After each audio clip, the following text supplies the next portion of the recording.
रामायण की कथा तो सभी ने सुनी या पढ़ी होगी, जिसमें श्री राम और माता सीता के जीवन से जुड़े पहलुओं को दिखाया गया है।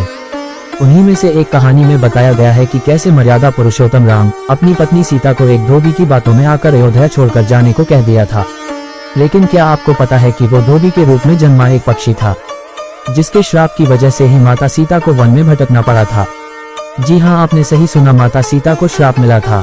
आज हम आपको बताएंगे कि देवी सीता को किस पाप की सजा मिली जो उन्हें वन भटकना पड़ा। दोस्तों, कहानी सुनने से पहले एक बात बोलना चाहता हूँ, आप पहली बार इस चैनल आए हो तो प्लीज सब्सक्राइब कीजिए और लाइक भी। धरती की कोख से जन्मी थी सीता। मिथिला नगरी में जनक राजवंश राज करता था। उन्हीं में से एक राजा सिरध्वज थे। एक बार यज्ञ के लिए वो जमीन जोत रहे थे। उसी समय वहाँ से एक छोटी कन्या निकलती है।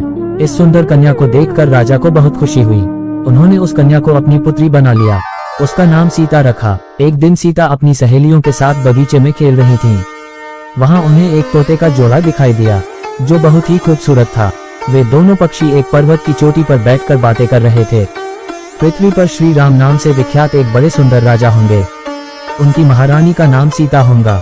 श्री राम सीता के साथ कई वर्षों तक राज्य करेंगी। धन्य है वे जानकी देवी और धन्य है वे श्री राम। माता सीता ने जानी प्रभु राम की कहानी। तोते की ऐसी बातें सुनकर सीता ने सोचा कि ये दोनों तो मेरे ही बारे में बातें कह रहे हैं। इन्हें पकड़कर मैं इनसे अपने जीवन से जुड़ी सारी बातें पूछ सकती हूँ। इसीलिए उन्होंने अपनी सहेलियों से उन दोनों पक्षियों को पकड़कर लाने को कहा। उनकी सहेलियां उस पर्वत पर गईं और दोनों पक्षियों को पकड़कर ले आईं। माता सीता उन पक्षियों से कहती हैं कि तुम दोनों बहुत सुंदर हो, देखो डरो नहीं, मैं तुम्हें कोई नुकसान नहीं पहुंचाऊंगी। तुम बस मुझे ये बताओ कि तुम कौन हो और कहां से आए हो। राम कौन है और सीता कौन है, तुम्हें उनके बारे में कैसे पता है। पक्षी जोड़े ने सुनाई श्री राम जन्म की कथा। माता सीता के पूछने पर दोनों पक्षी बताते हैं कि एक बहुत विख्यात महर्षि वाल्मीकि हैं। हम दोनों उन्हीं के आश्रम में रहते हैं। महर्षि ने रामायण नाम का एक ग्रंथ लिखा है, जिसका पाठ उन्होंने अपने शिष्यों को भी कराया है। उन पक्षियों ने सीता को यह भी बताया कि इस ग्रंथ में महर्षि वाल्मीकि ने बताया है कि महर्षि ऋषिशुन के द्वारा किए गए पुत्रेष्टि यज्ञ से प्रसन्न होकर भगवान विष्णु, राम, लक्ष्मण, भरत और शत्रुघ्न ये 4 मानव शरीर धारण कर पृथ्वी पर जन्म लेंगे। बड़े होने पर श्री राम महर्षि विश्वामित्र और अपने छोटे भाई लक्ष्मण के साथ हाथ में धनुष लिए मिथिला आएंगे और शिव जी के धनुष को तोड़कर सीता से विवाह करेंगे। राम और सीता का विवाह। फिर उस पक्षी के जोड़े ने कहा, हे सुंदरी, हमने तुम्हें सब कुछ बता दिया, अब हमें छोड़ दो, हम जाना चाहते हैं। पक्षियों की बातें सुनकर माता सीता के मन में और भी बातें जानने की इच्छा हुई। उन्होंने उन दोनों से पूछा कि राम कहाँ होंगे, वे किसके पुत्र हैं, कैसे वो मिथिला आकर जानकी से विवाह करेंगे। नर तोता बोला कि श्री रामचंद्र का मुख कमल के समान सुंदर, नेत्र बड़े बड़े और खिले हुए, नासिका ऊंची, पतली भुजाएं घुटनों तक, गला शंख के समान होगा। मैं उनका क्या वर्णन करूं, जिनके गुणों का बखान 100 मुख वाला भी नहीं कर सकता। दोनों पक्षी कहते हैं कि जानकी देवी धन्य हैं, जो जल्द ही रघुनाथ जी की पत्नी बनकर उनके साथ कई वर्ष तक राज करेंगी। लेकिन तुम कौन हो। पक्षियों की बातें सुनकर सीता ने कहा कि जिसे तुम लोग जानकी कह रहे हो वो मैं ही हूँ। नर तोते की विनती। माता सीता उन्हें कहती हैं कि मैं तुम दोनों को तभी छोड़ूंगी जब श्री राम यहाँ आकर मुझसे विवाह करेंगे, तब तक तुम दोनों आराम से मेरे घर में रह सकते हो। ये सुनकर माता तोता जानकी से कहती कि हम वन के पक्षी हैं, हमें घर में सुख नहीं मिलेगा। मैं गर्भवती हूँ, मुझे जाने दो, मैं अपने स्थान पर जाकर बच्चे पैदा करूंगी। आप चाहें तो उसके बाद फिर से यहाँ आ जाऊंगी। उसके कहने पर भी सीता जी ने उसे नहीं छोड़ा।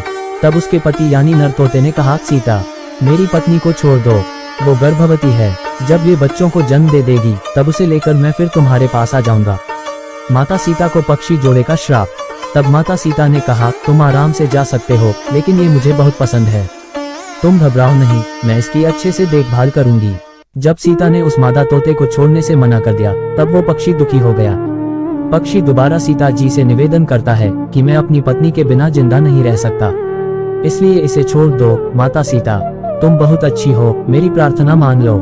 इस तरह उसने बहुत समझाया, लेकिन सीता ने उसकी पत्नी को नहीं छोड़ा। तब मादा पक्षी ने क्रोध में सीता को श्राप दिया कि अरे, जिस प्रकार तू मुझे इस समय अपने पति से अलग कर रही है, वैसे ही तुझे भी स्वयं गर्भवती की अवस्था में श्री राम से अलग होना पड़ेगा। वन भटकती रही माता सीता।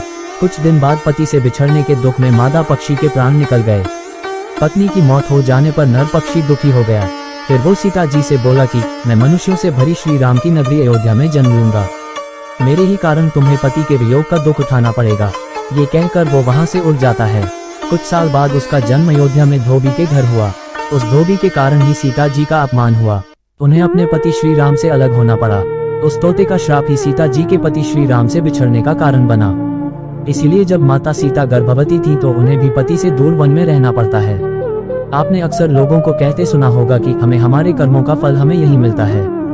इस कहानी से ये बात सिद्ध भी हो जाती है कि कर्म के फल से कोई भी नहीं बच सकता, फिर चाहे वो भगवान राम हो या सीता। सभी को अपने कर्मों को फल भोगना पड़ता है।